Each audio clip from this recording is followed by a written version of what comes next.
Have you ever wrestled with your faith? Did you know Jacob wrestled with God all night long? Join me as I dive into the story of Jacob's battle with God and see if I can uncover the true meaning behind this incredible moment in the Bible. Do well to subscribe, like, comment and share for more biblical stories. Let's dive into the story. Jacob's story begins before he was even born. His parents, Isaac and Rebekah, were childless for many years until Isaac prayed to God on behalf of Rebekah, and she became pregnant with twins. The pregnancy was difficult, and Rebekah inquired of the Lord. God told her, "Two nations are in your womb. The older will serve the younger." Genesis 25:23. When the twins were born, Esau came out first, red and hairy, a sign of his wild nature. Jacob followed, grasping his brother's heel, a symbol of his future striving and struggle. The name, Jacob, means heel grabber, or supplanter, the deceiver and the birthright. As the boys grew, Esau became a skilled hunter, while Jacob was quiet, dwelling in tents. One day, Esau came in from the field, exhausted and hungry. Jacob saw an opportunity. He offered Esau a bowl of red stew, but only in exchange for Esau's birthright, the privileges of the firstborn. Driven by his appetite, Esau foolishly agreed. Jacob, although not the firstborn, now held the legal right to the family blessing. The stolen blessing. Years later, when Isaac was old and blind, he decided to bless Esau before he died. Rebekah, favoring Jacob, devised a plan. Jacob disguised himself as Esau, covering his hands and neck with goat skin and wearing Esau's clothes. Isaac, deceived by the smell and touch, gave the blessing of Abraham to Jacob. When Esau returned and discovered the deception, he was enraged and vowed to kill Jacob. Fearing for his life, Jacob fled to his uncle Laban's house in Haran. Jacob's encounter with God at Bethel. On his journey to Haran, Jacob stopped for the night and lay down to sleep with a stone for a pillow. That night he had a divine dream, a ladder reaching from earth to heaven, with angels ascending and descending. At the top stood the Lord, who said, "I am the Lord. I will give you and your descendants the land. I am with you and will watch over you." Genesis 28:13-15. When Jacob awoke, he was in awe. "Surely the Lord is in this place, and I did not know it." He named the place Bethel, house of God, and made a vow. If God would protect him and bring him back home safely, Jacob would serve him and give 1/10 of all he had. Jacob's years of labor and growth. In Haran, Jacob met Rachel, Laban's beautiful daughter, and fell in love with her. He agreed to work 7 years to marry her. But on the wedding night, Laban deceived Jacob and gave him Leah, the older daughter, instead. Jacob confronted Laban, who claimed it was their custom to marry off the older daughter first. Jacob worked another 7 years for Rachel. Jacob worked for Laban for a total of 20 years, during which God blessed him with 11 sons and a daughter, and made him wealthy through clever livestock breeding. Returning home and wrestling with God. Eventually, God told Jacob, "Return to the land of your fathers, and I will be with you." Genesis 31:3. Fear gripped Jacob as he prepared to meet Esau after so many years. Would his brother still be angry? Would he kill him? Jacob sent gifts ahead to Esau to appease him and divided his family into groups for protection.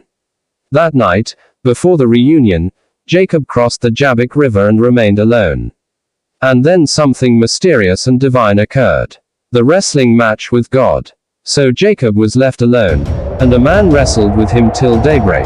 Genesis 32:24. This was no ordinary man.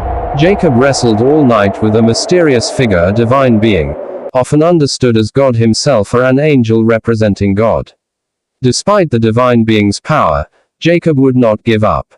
When the man saw he could not overpower Jacob, he touched the socket of Jacob's hip, dislocating it. Still, Jacob clung tightly. "Let me go, for it is daybreak," the man said. Jacob replied, "I will not let you go unless you bless me." Then the man asked, "What is your name?" "Jacob," he answered. Then came a transformation. "Your name will no longer be Jacob, But Israel, because you have struggled with God and with humans and have overcome. Jacob named the place Peniel, saying, I have seen God face to face, and yet my life was spared. Jacob walked away limping, but blessed, transformed, and marked by the encounter. The reunion with Esau. To Jacob's amazement, Esau ran to meet him and embraced him. There was no revenge, only reconciliation. The brothers wept and forgave. Jacob humbly offered gifts, which Esau initially refused, but Jacob insisted. The encounter revealed that God had gone ahead and softened Esau's heart. Legacy and later years. Jacob eventually settled in the land of Canaan. He had 12 sons, who would become the 12 tribes of Israel. Among them was Joseph, his favorite, whose story would later unfold with drama and divine purpose in Egypt. Jacob grew old and blessed each of his sons before he died. His life had been one of struggle, growth, deception, and redemption. He was buried with his ancestors in the cave of Machpelah. Here are powerful and in-depth lessons from the story of Jacob, the man who wrestled with God. 1. God uses imperfect people. Jacob was not morally flawless. He deceived, manipulated, and lied. Yet, God still chose and worked through him. This shows that God's calling is not based on human perfection but on his grace, purpose, and sovereignty.